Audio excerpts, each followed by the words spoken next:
Hello and welcome to this episode of the Rich Revolutionaries Podcast, where once again joined by a very special guest, Emma, and I'll let you pronounce your last name as you introduce yourself. Let us know who you are, what you do, what your magic is in the world.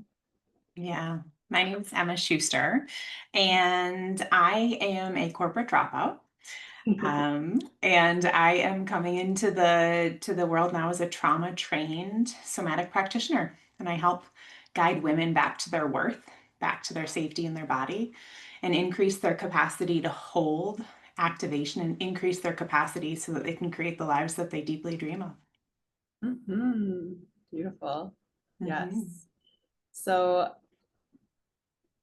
um, I'm curious to know a bit more of your journey in coming to the work that you do. What's the backstory of who you became this version of yourself? Yeah, I mean, there's a lot of elements to it, but the biggest component is that I lived a life for other people for most of my life, and I lived a life from a place of like trauma response, and I lived a life as my smallest, most acceptable self. And then I got to this point in life where things kept going different, like going in a way that I didn't want them to be. So I got really curious about it, and I did lots of deep dives into the personal development realm, all the areas, till I finally found somatics and breath work. And then I found somatic renegotiation, which is the modality that I'm currently working in the world. And my backstory is that I had a struggle with men in romantic relationships. That's the main thing that drove me to this work. I consistently would show up in a response called fawn in your nervous system, and I would stay in a state where I was people pleasing and I wouldn't be a full version of myself in that relationship. I was trying to be like a digestible version of me. And it Mhm. kept happening no matter the work, no matter the healing that I did, it continued to happen into my mid to late 30s until I found my current mentor and learned how to heal that response within my system, created different lived experiences in my body so that I could show up differently in relationship. And I was able to then attract a healthy partnership. And it feels different. It just feels different in my body than it ever used to because I've had a healing that is life changing. Mhm. Mhm. I want to know more of the specifics. You're open to sharing. Like, can you give us an like if we were watching the movie of your life, a drop into a moment in a past relationship before you did this work, and then kind of same deal of what your current relationship looks like in a contrasting way. Yeah. In all of my old relationships, and I can think of many specific moments, I was, we could call it a chameleon. I would be responsive to their energy and I would try to accommodate them at all costs. Um, and I wouldn't ever share my opinion or my perspective because I was afraid that it wasn't acceptable and that it would make me unlovable because that was my core wound. And so I wouldn't ever speak my truth and I wouldn't show my full self. Like I would hide parts of me and I wouldn't share the honest, vulnerable truth. Mm-hmm. Now in relationship, I can do that. A specific moment in my current relationship is that I shared with him this past weekend that he did something that I didn't like, that didn't feel good to me. And I was able to share that from a space of safety in my body, knowing that I get to have that experience without him leaving or abandoning me, because I know in my core that I'm deeply lovable and I could tap into that energy versus just assuming that that would make me then more proof of my unlovability. Mm-hmm. Yeah, it's such a like paradigm shift. I know that um, for me in my past relationships, something that would arise often is that the person that I'd be with really wanted that like traditional wife who's going to kind of just like follow along whatever they wanted in terms of like doing the cooking and the cleaning and just like agreeing with all of their opinions of, I don't know, things from like, there's one relationship in specific that I'm thinking about, where he was in the policing field during the whole like Black Lives Matters movement, and our perspectives were vastly different because I'm not supportive of really like the institution that is policing. It's like super against my worldview of what's capable when we're like working together rather than like condemning each other. And so I noticed No. that when he was sharing his opinions about like defending the point of view of like policing, I was kind of like stifling this like rage response in my body, and then I realized that I was doing that. I was like, wait a second, like no, like I don't agree with you. And Yeah. then that's created like a big rupture moment. And what I've learned is that those rupture moments can either be like, okay, we're actually not a good match and dissolve the relationship, which is what ended up happening in that situation. Or if we are actually able to come to an agreement and hold ourselves in that space of like, hey, we can be disagreeing about something and still continue on in this relationship, it actually deepens intimacy. And Yeah. so in my relationship now, there's a lot of things that like we don't necessarily see eye to eye on. Like, for example, right now I've been in a big output season with work. And so I'm not prioritizing having like the dishes cleaned every day. Like I do it every few days, but sometimes it piles up a little bit and I'm okay with that.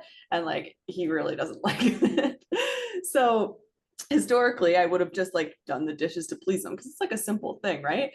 Mhm. And I can recognize that like that's going to pull me away from like what is actually fueling me and what actually is my desire right now in this season of life. And I can have those conversations of navigating those differentials of preferences because I am connected to that core place of um, a sense of self, right? Mhm.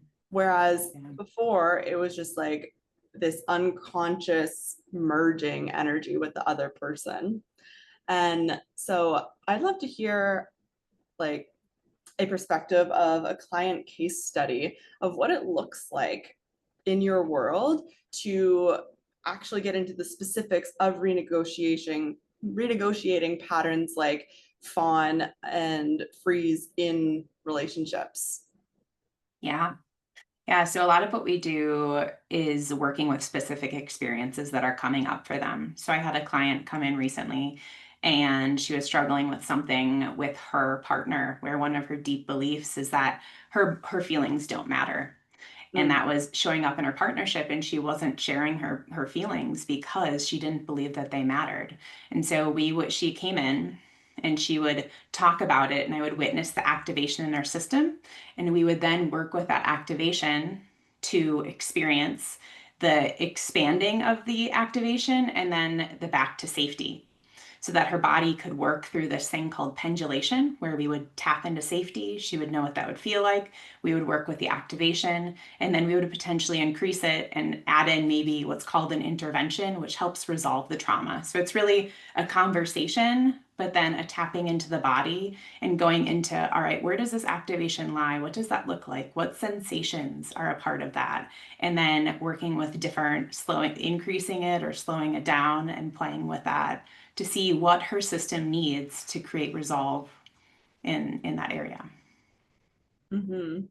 And like, what are some of the specific needs that you've noticed that are like patterns to create that resolution?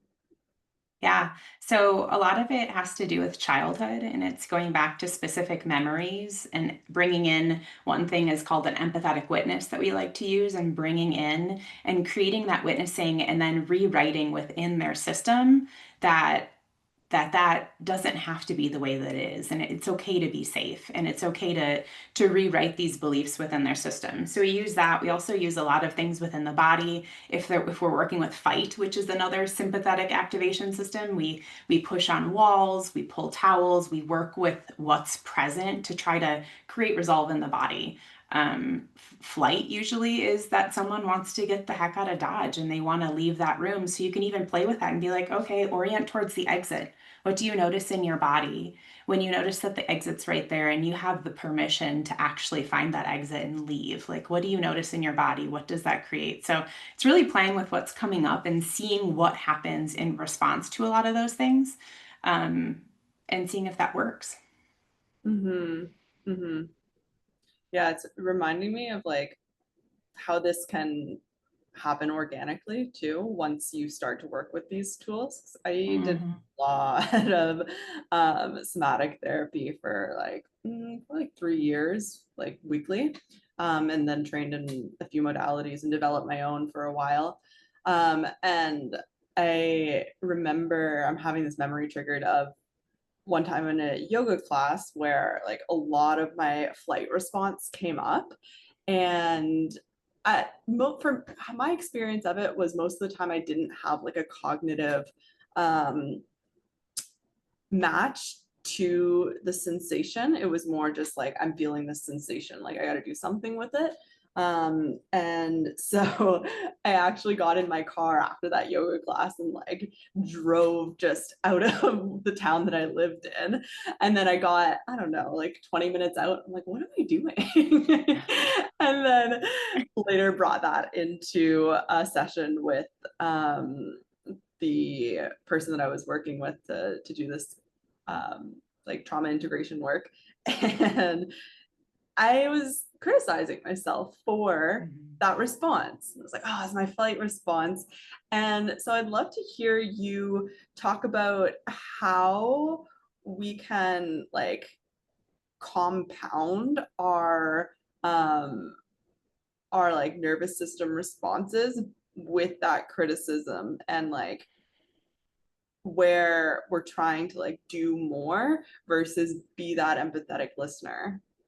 Yeah. Yeah. I mean, so much of rupture actually happens because we are in the judgment zone and our body has this response, and our body wants us to listen to it because it's looking for resolve, or there's something that doesn't feel safe and it wants to be witnessed.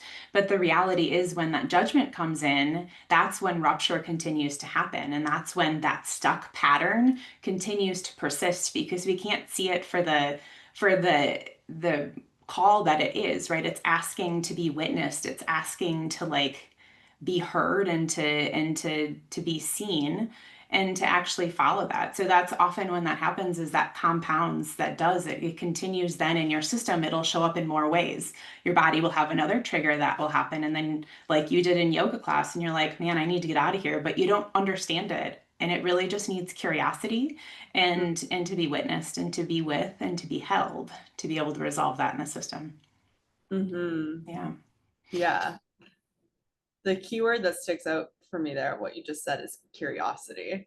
And Mm-hmm. that's still rooted in my mentorship approach, this playful curiosity of we're coming together to embody more of our desires, to create a new reality. Of course, like I work with usually CEO level people, and so it is like a lot tied to business as the vehicle for your soul mission in the world. And so generally people come to me and they're like, okay, I really want this thing. How do we make it happen? I'm like, well, you know how. I don't know how for you. So I don't have all the answers, but I do have really good questions. So Yeah. let's engage in a playful exploration. And most people get a little like frustrated or like confused even sometimes when I'm guiding this process, because we're so conditioned to have like an impulse for quick results, for just give me the answer, just tell me what to do, rather than that orientation to okay, let's unpack this. Let's see what's here. Let's get curious. Let's not actually look for a top down response, but rather like allow a bottom up. So what's in the body that wants to blossom, let's say. And so I'd love to hear either like your experience or some client experience of like what new possibilities open up when, let's say, someone's been doing this work for multiple years. Yeah. Well, I think my story is a really good example of that, right? Like I had this block in love that I actually called men my Achilles heel. Mm, And so the ability to have a healthy partnership like didn't seem like a possibility to me. And so this created that possibility. Not only did that happen, but once I started doing this work and I learned how to find safety in my body and to be with activation, I ended up leaving my corporate career that I had been at for 18 years because that was my safe place. That was how mm, people did things. That was I made a lot of money. I felt lucrative. Like it was easy, it was comfortable. And because I had learned how to hold that like activation in my body and I could be with it, gave me this opportunity to be like, actually, what do I really want to do in this world? What's my mission? What is so important for me to share that I need to follow this path?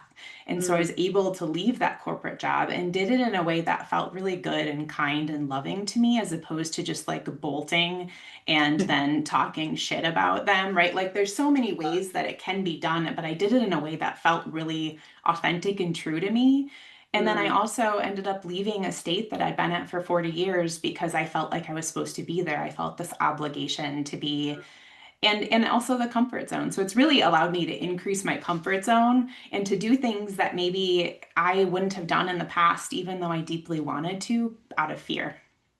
So I was mhm, able to like up and leave and move to a new state where I knew little to no people and start creating this business that I'm so excited about. So it's like anything is possible. I think that's the answer to your question. It's like there's so much infinitely possible that we don't even really realize that because we are so set in our ways and we're living from like our bodies are living from what they're conditioned to know, right? So the limits are built within what we've experienced, but mhm, yet there's this whole world of things that we haven't experienced that are possible.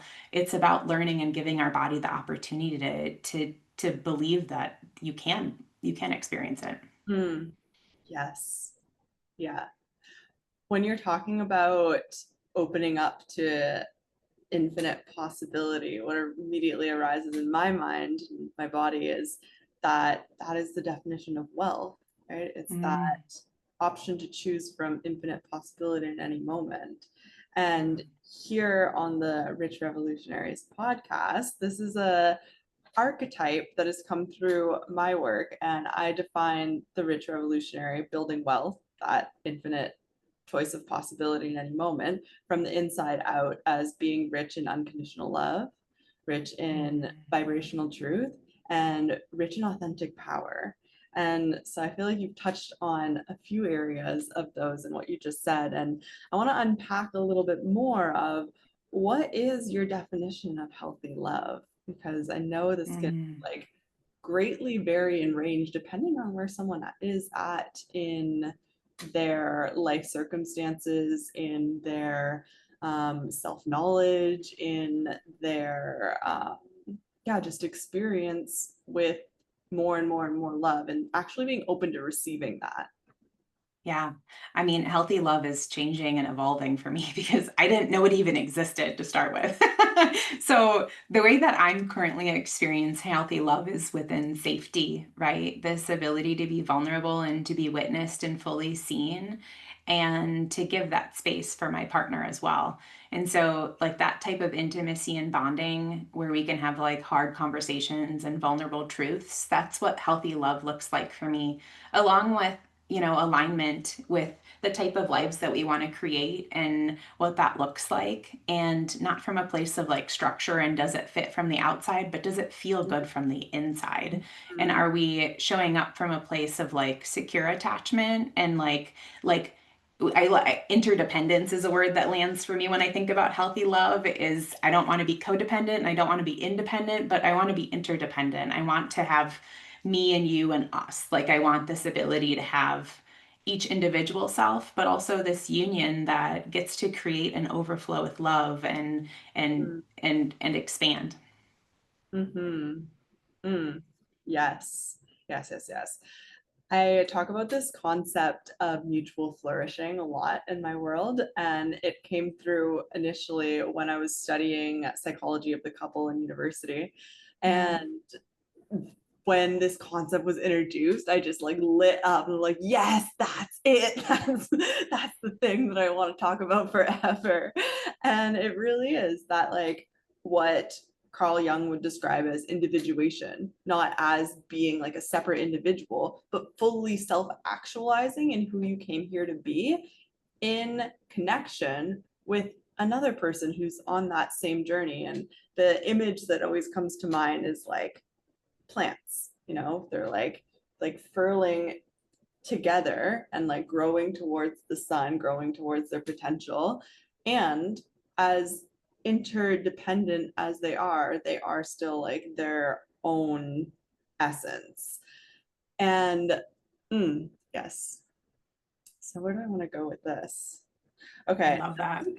bring in a little bit more contrast again. And I want to hear more about your experience in the corporate world and what your job was there. Kind of like give us a snapshot of what your internal experience was like, that maybe at the time you were kind of unconscious to, and through the lens of what you know now, also like giving us some external ideas of what the job entailed.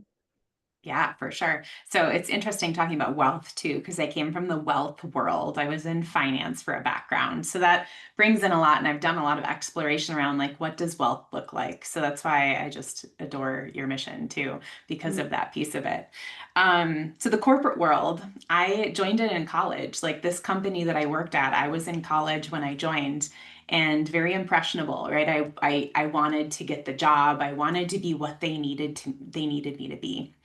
So I grew up in this space and in this team and was coached and mentored by all these women that were in the finance world, which is very male dominant, very mhm. logical. We wore pantyhose back in the day. I know, isn't that wild? And I was told how to manicure my nails. I was told how to eat food. I was like conditioned and structured into what they wanted me to be. Mm, And I grew within this job and I've always been one of my core values is hardworking because that's what I grew up in Midwestern culture was this, you must be a hard worker. That's a part of your worth. That's a part of your value. And so I was a very hard worker and I was very diligent in what they needed me to do. So I worked with money. I helped people and was an associate for a while. So I just supported like the paperwork piece of it. And then I grew into being a financial planner, which was more towards what I wanted to do because I loved hearing people's stories and helping like create structure so that they could accomplish their goals. And then I got to this point in the job where there was a deeper part of it for me. And I wanted to hear more about people's relationship with money. I wanted to like be able to sit with them and witness them and realize that even though that they have a ton of money, like so many people had so much money, they didn't feel freedom to spend the money or feel supported by the money. They still mm, had these traumas that they had from past generations or from childhood around what it looked like to own wealth, their responsibility behind it, what they needed to do to live by a budget, etc. And they didn't feel the freedom to actually enjoy what they had accomplished. And so I saw so much like trauma and underlying issues that I really wanted to support people with and like heal from, but I can't do it from the corporate lens. And so I got to this point where I had like outgrown this role and mm, really wanted to step out of it and help people on a different level of healing. mm. Yeah. So I love that's like that. the corporate world. And it's funny to even Yeah. think about me in that lens, but like wealthy for me, right? Like wealthy, like wealth isn't money. Wealth is like our freedom to be able to choose what we want to do with our money. And when there's so many rules and stipulations and conditionings imposed on people and what money looks like and your responsibility with money, you don't get that freedom to be wealthy. And so I totally agree. It's this inside out of like it's possibility. It's like how can we create true abundance in our lives? And it's not always about what we have, but it's how we're with the things that we have. Oh, yes. Yes. That's exactly it. Okay. Wow. I've never heard anybody with this perspective coming from like the finance world. So I love that you're bridging that gap in the conversation with your work. Mhm. And in anything, really, like mentorship, the essence of what we're doing is supporting people with redefining the associations, the relationships they have with everything, really. Right? Everything Mhm. is a relationship. And okay, where do I want to take this? There's like so many threads that I could pull. Um, let's bring it back to the relationship with safety, because this has been an Mhm. interesting one for me too. And I kind of toggle back and forth towards like, all right, like creating safety and like actually I want to step out of like needing safety and actually just like be beyond my comfort zone and live there. And I'd love to hear about how that relates to the conversation around our relationship with money, generational trauma or generational growth, generational wealth. And then also, like, in terms of growing our capacity to hold more wealth and steward more wealth and circulate wealth. Yeah. Well, I think the relationship to safety is so deeply important because it's like the cornerstone and the touch base that you can come back to, right? Like rest gets to exist in this world. And if we're always in this constant growth, that can be unhealthy too. So I think it's about the balance that we create in our lives and having seasons of Mm, rest and seasons of safety, and then also seasons of growth. But if we don't have that like polarity, then it can get overwhelming for our nervous systems. Like coming from the science base, you need to have that space to rest and that connection to safety so that you can grow from an authentic place. Because if you continue to grow and like live in that space of growth, and you don't realize that you have this space of safety to come back to, even just knowing it exists is so important, and the ability to get to it in your body. So I see it as like a cornerstone, a touch point of like, no, I know that I have access to this, and therefore I can achieve these other things and I can be in this space because I know how to get myself back there. That's why I think it's so important.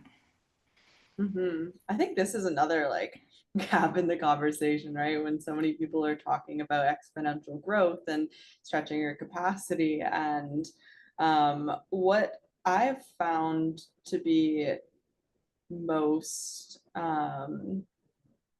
resonant, let's say, is to like one, create those micro moments of safety or of like grounding or of like, connection with nature is usually how I resource myself, so that I can stay in that growth zone. And then also like cyclically taking periods where I'm like, okay, the next week I'm moving with my partner. I've been in a big season of growth in my business. I've held a space with 55 women inside that I like usually only had like 3 to 7 before. So it's been exponential. And it's interesting because there's like kind of like two wolves in my mind right now. One is like stay in the growth zone, like stay with your foot on the pedal, like keep building it, ride this wave of momentum. And another is like, hey, like give yourself like a week. You can still be like posting and engaging and like serving based on when you feel inspired, but like give yourself a little bit of space to stabilize at this place of growth. Because as quickly as this wave came through, I'm like, all right, what's the next one? And like keep chasing those highs, because it is like this, the way I see it, this like opening of the channel for life force to flow through us. And what can happen is like this power surge, really, that can be like addictive. And we're rewarded for being in that cycle of like being like addicted to that like adrenaline rush, both societally, by a lot of our mentors, by like the finances as well. Um, so yeah, it's an interesting one because I kind of like toggle back and forth. I haven't really like solidified my belief in that like relationship to safety and growth and building capacity. Yeah. Yeah, I think it is an interesting conversation because in this world of like personal development and growth, there can be this overdeveloped relationship to like when it comes from a lens of trauma, we can have an overdeveloped relationship to things. And so Mm, that result that we like feed on, that can actually be like an unhealthy relationship. And to be able to step away and like come back to like safety in our body and be able to witness it and be like, okay, does this feel like a healthy, like, is this right for me? Do I want to continue in this path? So I think for me, it's your choice how much time you get to spend in it. But I think like knowing to access it and knowing when it's time to come back to that space and to like be in a space of rest, and that feels really important, especially when it comes to this space. Like in the corporate world, we're driven from a place of like hard work and getting that carrot at the end, but not from a space of safety. So I think it's important to be able to be in it, to notice when it can feel toxic to you and when it needs to shift. yeah. And I think too, like everybody's like barometer or like baseline for that is set differently. And Hmm. that is also another gap in the conversation, right? Like there'll kind of be this like blanket statement of like, okay, this is how we do things, um, that are like expert strategies. And it's like, okay, well, as much as I am an empowered creator of my experience, there also is like the reality of like what is living inside of my nervous system. And that is going to be so unique for each individual, right? And it's Yeah. not about like coddling someone in their like trauma story. It's more about like recognizing that space of individual difference and like range of experience. And so from that, I'd love to hear more about um, how you approach the capacity building for more activation, more um, more like clients inside of spaces, more wealth, more impact, more visibility, all the things. Yeah. So that allows us to stay tapped in when we're in these seasons of growth and expansion. Like this past phase of life that I've been through, I moved homes, I moved all these things, and to be able to like stay in my body without blowing my window of tolerance in my nervous system and actually stay present is like life changing to be able to be in that. So it allows you to create more and create more from a space of like groundedness and presence as opposed to dysregulation. So for me, like the increased capacity, one of the ways that we do it is by being in the system, knowing that the client has access to safety, and also turning up the activation and like potentially increasing it and seeing what their window of tolerance is, because the goal is through this work to increase your window of tolerance, the ability and the amount that you can experience in your system before getting to the edge and blowing your window of tolerance, going into freeze, shut down, fawn, all of the end responses in the dysregulated state. So it's super important to know what healthy activation feels like in your system and to know what window of tolerance you have. Mm-hmm. Hmm. I'm going to bring in a little bit of a controversial opinion on Yeah, this go for one, it.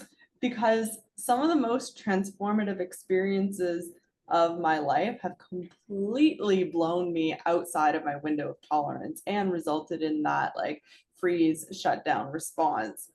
And like from a hindsight perspective, like I wouldn't have shifted how I approach that to stay within a window of tolerance, because then it would have been like incremental growth instead of this like through a rupture, this big transformation. And so where I've kind of evolved the conversation into is like, how can we not, how can we allow every state that we move through to be okay, rather than saying like, okay, when you're in your window of tolerance, like that's good, that's healthy, and when you're outside of it, like danger zone, like don't go there. And actually like getting to a point where, and this is going to be a different point of the journey, but actually getting to a point where like you can allow, yeah, just allow the full range and know that there are going to be moments like in my experience, moving to Mexico, I like completely so here's the backstory. I quit a bunch of side hustle jobs that I had going on. I left a community that I'd been in for 2 years. It was like a safe haven after a different rupturous experience. And I sold my car. I moved in with a partner for the first time ever, which I'd previously been like, I don't want to live with a partner because it felt like a threatening to my survival mechanisms. And I made a really big investment in my business. And I also like sat with plant medicine like within, I don't know, a month. And so this was like, it blew me way out of my window of tolerance. And I knew that was going to happen. And I still did it. And I don't regret it, even though in those moments it was like feeling like parts of me were dying off. And so this actually really bridges well into the conversation of like how protection responses that are built to keep you safe can actually keep you stuck, and like how to shift those. And I know everybody's going to have a different approach. I'm a little intense and crazy, as some people might say, and I like it that way. But can you share kind of like your perspective on that, and also like how that differs from mine? Yeah. So I think, I mean, an important part, right, is like you actively chose it and you knew it was going to happen and you've created resilience in your system. So you have the ability to go and blow yourself out of your window of tolerance, which also happens all the time, right? Like that's not an infrequent thing. And I don't think there's anything bad or wrong about it. It's just that when we're looking to resolve trauma in the system, that isn't always the right thing to do to resolve it. So we just want to be really intentional about when that happens. And I agree, I don't think there's anything bad or wrong. It's about intentional choice, awareness, having the tools, creating resilience in your system. And that's all doing that by doing those big things. So I think it's great. Like, right, like I think there's lots of ways to beautifully do that. And I just think it's everybody's system is different and their ability to have resilience and their ability to access safety is different. So there's a lot of other people in the world that might not have that ability, and they might be stuck in what can be called a survival response and be stuck in it for life. So, right, like people pleasing is such a huge trauma response. And that's conditioned into us as women from a young age that that's who we're supposed to be. So being stuck in survival response, like people pleasing, you're living a life of inauthenticity. You're living from a space of like trying to seek validation outside of you. And so I think it's just important to have awareness and to cognitively be able to choose, right? And I think that the problem with a lot of survival responses and protection mechanisms is we aren't realizing that they're present, and then we're living a life that isn't the life that we want, or we're not proud of the human that we're showing up as, right? Like in response in my relationships in the past, I was showing up in a way that I didn't like, and I didn't want to be that person, and I didn't know how to shift it and change it. So I think that's the part that really matters is like, great, like awesome, live in that space if that's your choice. However, there's trauma removes choice. And so sometimes we don't actually understand that we have choice to choose and to pick which path we're leading. And that's where I think it gets really important to support people with healing that type of stuff and Mhm. to learning it, because I didn't want to live in a life of a corporate world where at the end of life I died and sure, my 401k had $5 million in it, but I was so deeply unsatisfied and my soul was unhappy. So Mhm. it's like about the ability to like choose, in my opinion, the ability to like choose the path that we're living as opposed to living the life of like obligation or, you know, in protection and not feeling that deep like soul connection, partnership, and all of the different things that, you know, are on our hearts to create and to create a better world to live in needs to come from that space of authenticity and deep connection and soul purpose. And I think a lot of what's happening in this world that breaks my heart that I see on day-to-day basis is from protection mechanism. It's not from connecting to a human and to be able to see them as a human. It's from like, I need to protect myself, and that doesn't need to happen. Mhm. Yes, absolutely. Hmm. Okay, again, so many threads that I could pull here. Okay, I want to expose some of the unconscious dynamics that are happening in the corporate world and how the whole system is actually set up as this big, like, codependent relationship, right? Of like, do this and then you'll get this certainty of a paycheck and the 401k, Mm-hmm. the things.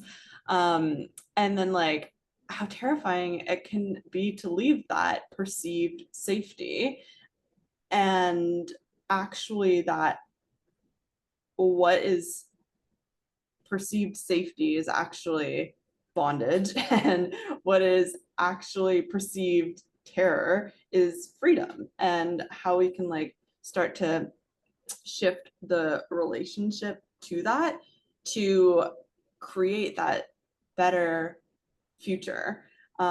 Because even like if we're zooming out, not from a corporate perspective, what I've noticed within myself and within the people in my world is that whenever we bridge a new frontier of unknown, of possibility for what life could look like, both individually and relationship and collectively, there is another layer of that, like that terror and safety seeking in the known.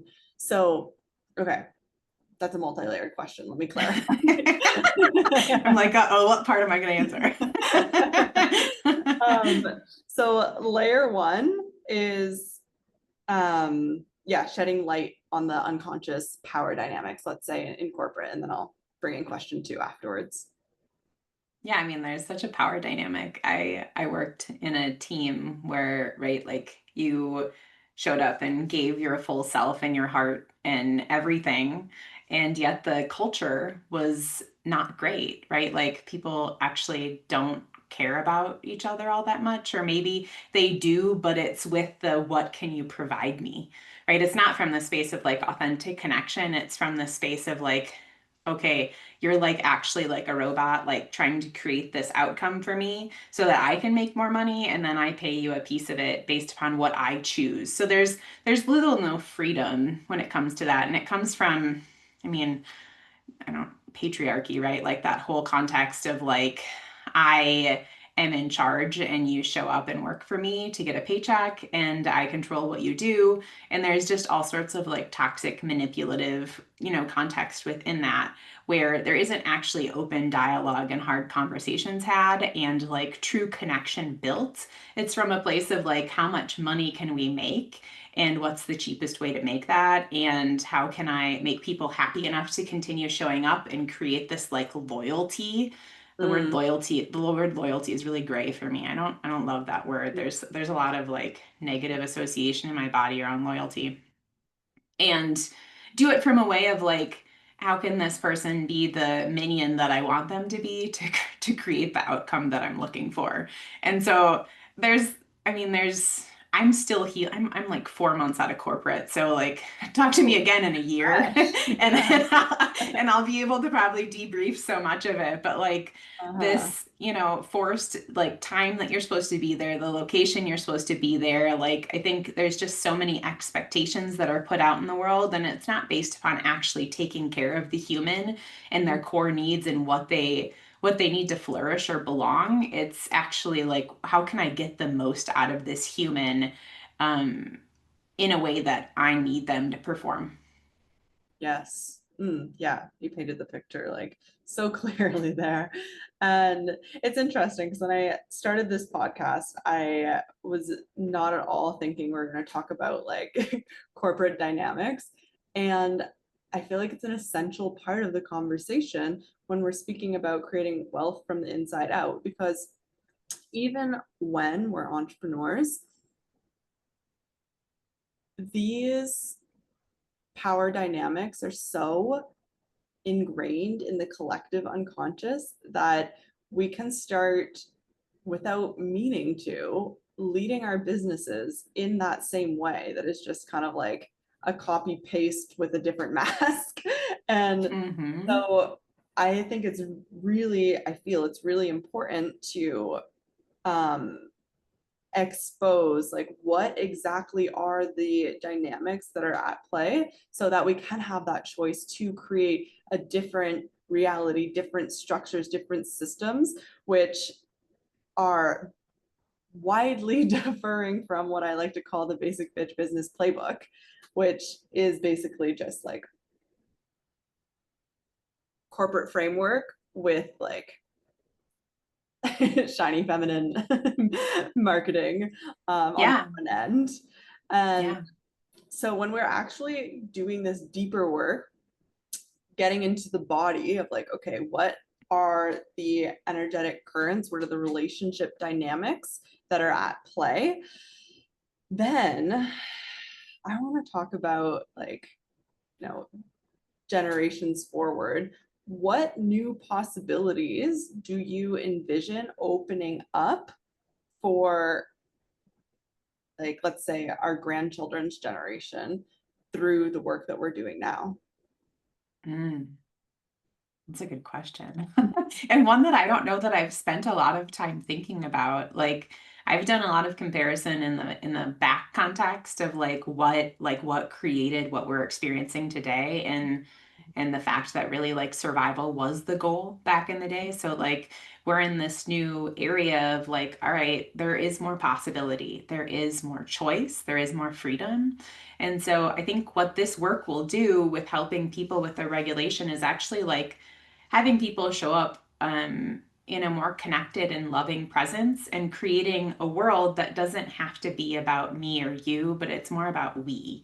And so I see Mm, this possibility that like, and this thread of hope that like the world can actually be like this beautiful loving space where like there's enough for everybody, and we can create more of like a community versus like mm, a space where people have to fight and they don't think that there's enough to go around, because there's plenty to go around. It's just not mhm.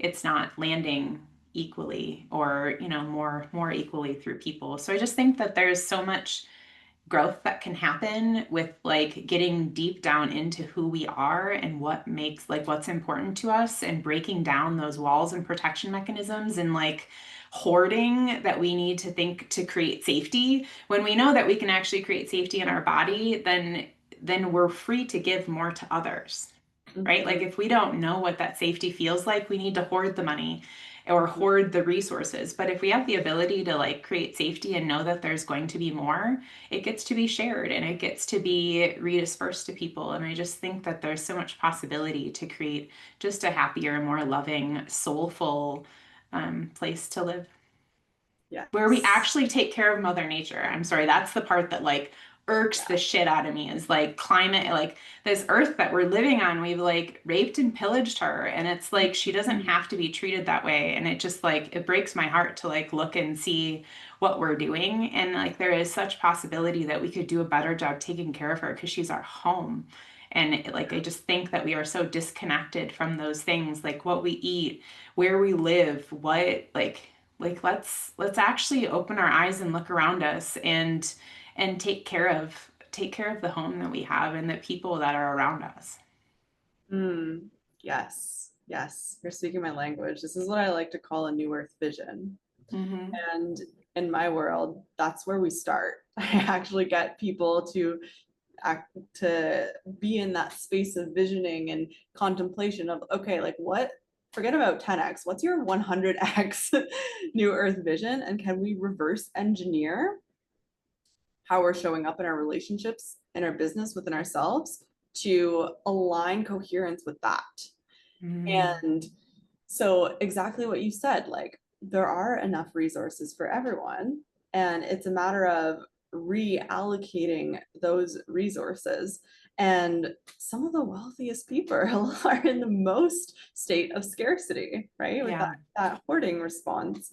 And so when we can actually honor the original template of our biology, because we are wired for connection. And Mm-hmm. there's this book that I'm thinking of, you might be familiar with it. It's The Neurobiology of We. And it's I just, don't know it, but sounds good. yeah, we don't need to know all of the like nerdy details, but I also like to geek out on the science behind everything. Mm-hmm. Mm-hmm. Um, so where I was going with this is like when we are creating our lives, our communities, our businesses, our relationships from this state of what you said. It's like for we, and something that I say often in my world, it's like for me, for you, for us. And that like 3 point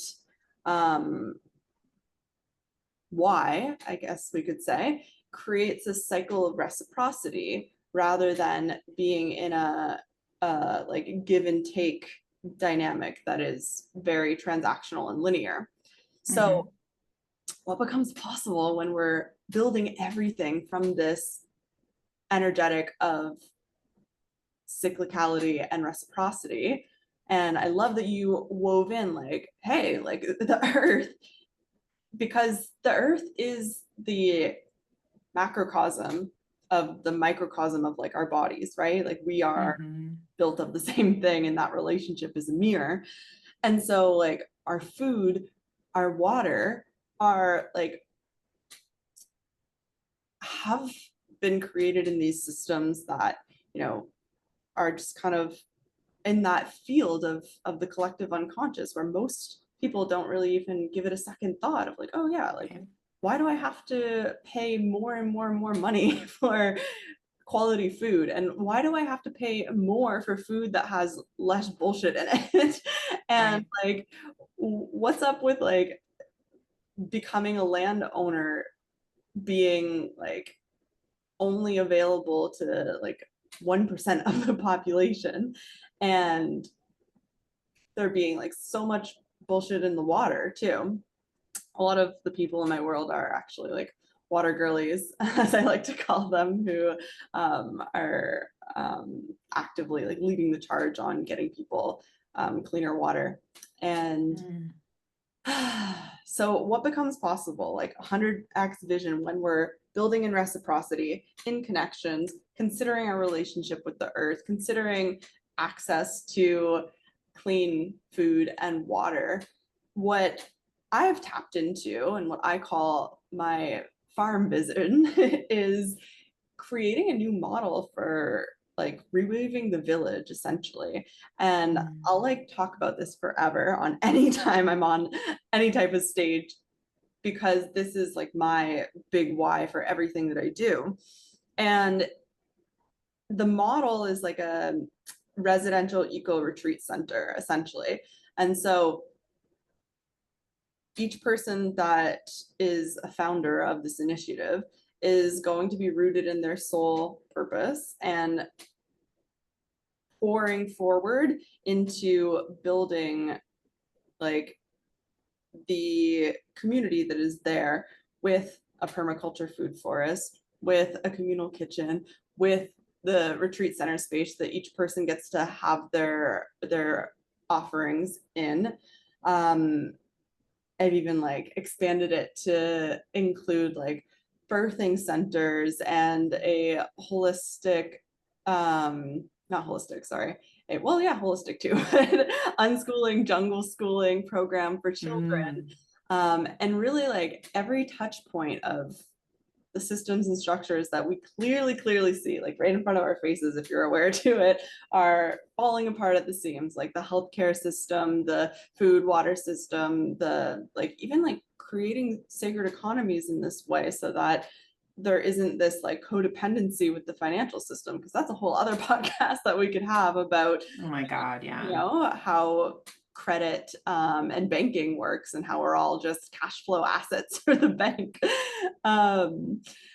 And so like rather than getting caught up in the doom and gloom and trying to fight the system and like burn ourselves out, what happens when we shift the conversation to building from connection, building from reciprocity, and actually like, okay, what comes next and how can we start there?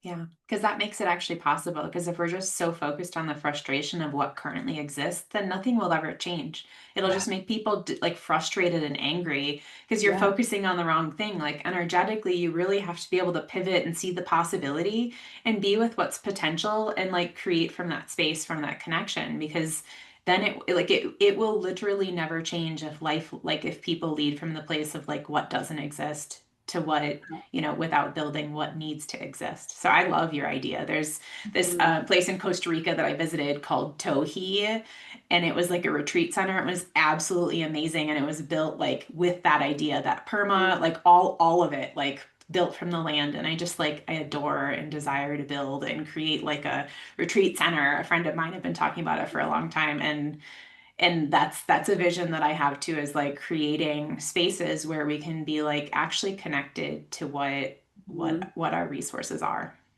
Yeah, yeah, absolutely. Costa Rica has so many beautiful ones, and Guatemala too. I'm seeing a lot. Mm, yeah. And like it's possible there because the land is still like intact in its Yeah. like natural state of abundance and fertility. And Yep. so like unfortunately a lot of people are creating retreat centers in these spaces without this like honoring of the local culture and the Right. local like flora and fauna that's there and perpetuating the issue, which also I frustrates know. me.